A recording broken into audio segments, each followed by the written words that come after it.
Bonjour, dans cette vidéo, nous allons parler de la nature d'une fonction. C'est une question qui est présente à chaque fois qu'on est dans un exercice qui parle de fonction. On veut savoir de quel type de fonction il s'agit pour en déduire les propriétés, les représentations graphiques et donc du coup ce qu'on va pouvoir utiliser comme outil. Alors, en troisième, on a plusieurs types de fonctions utilisables. La fonction linéaire que vous avez vue en quatrième mais que vous avez revue en troisième, la fonction affine et la fonction constante. Donc on va revoir ces trois types de fonctions juste pour avoir en tête les expressions et les représentations graphiques qui vont avec. Et puis à partir de la seconde, vous allez voir d'autres types de fonctions, la fonction carré notamment, la fonction inverse.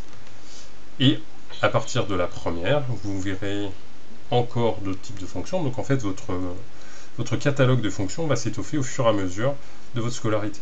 Donc vous pourrez voir notamment les fonctions qu'on appelle les fonctions du second degré, mais aussi la fonction exponentielle, les fonctions trigonométriques, donc les fonctions avec le cosinus ou le sinus ou la tangente, etc.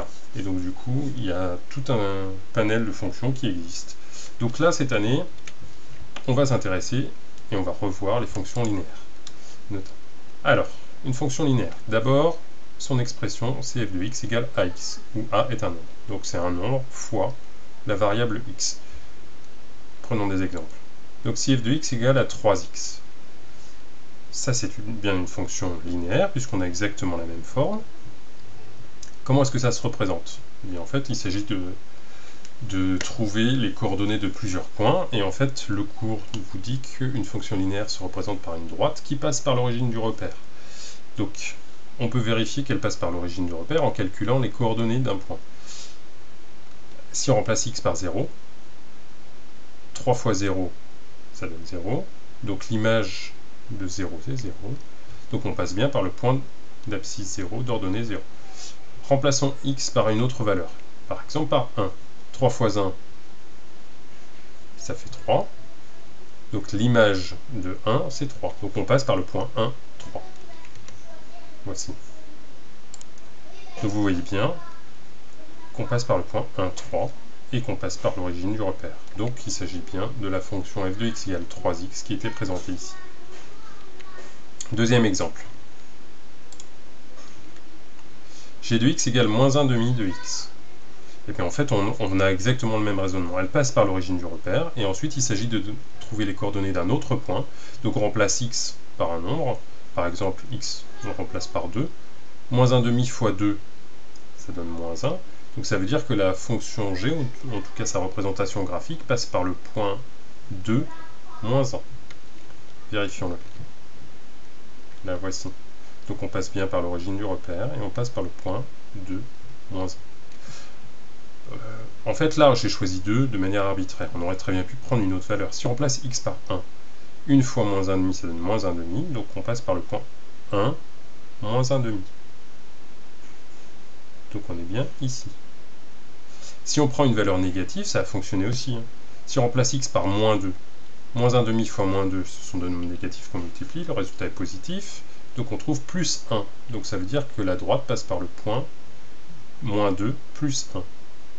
Moins 2 plus 1. On est ici. Donc vous voyez qu'on est bien sur la droite. Alors ça fonctionne pour d'autres types de fonctions linéaires, toujours. Mais si on a un nombre petit a qui n'est ni un nombre entier ni une fraction, ça, la racine carrée de 2, c'est ce qu'on appelle un nombre irrationnel, mais ça fonctionnera quand même, ce sera toujours une fonction linéaire. Et avec les fractions, je vous l'ai dit, ça fonctionne. Très bien. Donc on revient sur notre plan de départ. Alors, les fonctions affines maintenant.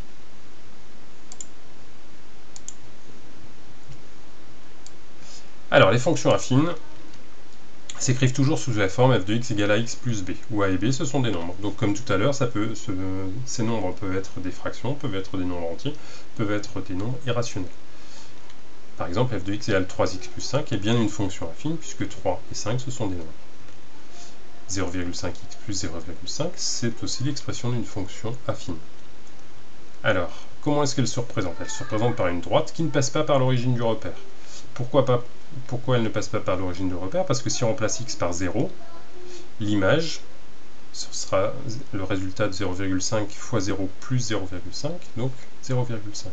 Donc elle passe par le point 0, 0,5, ici. Remplaçons x par un autre nombre. Si on remplace x par 3, 0,5 fois 3, ça donne 1,5, plus 0,5, ça donne 2. Donc on passe par le point d'abscisse 3 d'ordonnée 2. Voici.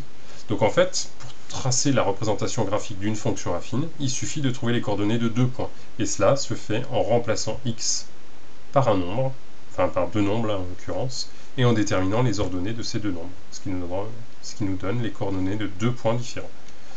Donc voici deux premiers exemples. On peut prendre d'autres exemples avec des nombres irrationnels comme tout à l'heure. Racine carrée de 2x plus 1 quart, ça fonctionnera très bien. Et moins 3 quarts de x moins pi sera aussi une fonction affine, puisque pi est un nombre, moins 3 quarts est un nombre, et on a x entre les deux.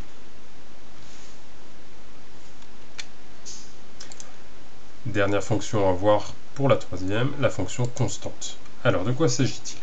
Donc le nom nous l'indique, il s'agit d'une fonction constante, c'est-à-dire qu'elle a toujours la même valeur, quelle que soit la valeur de x au départ. Donc du coup, ça s'écrit sous la forme f de x égale b, où b est un nombre.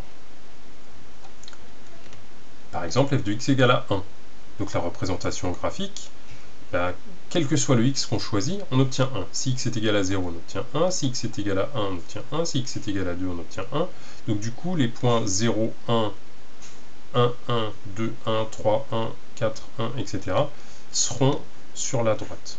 Donc du coup, finalement, on va avoir une droite qui va être horizontale. Donc qui passera, en fait, ici toujours par le 1. Deuxième exemple, g de x égale moins 2, on va avoir exactement le même raisonnement. Si x est égal à 0, son image sera moins 2. Si x est égal à 1, son image sera moins 2. Si x est égal à 2, son image sera moins 2.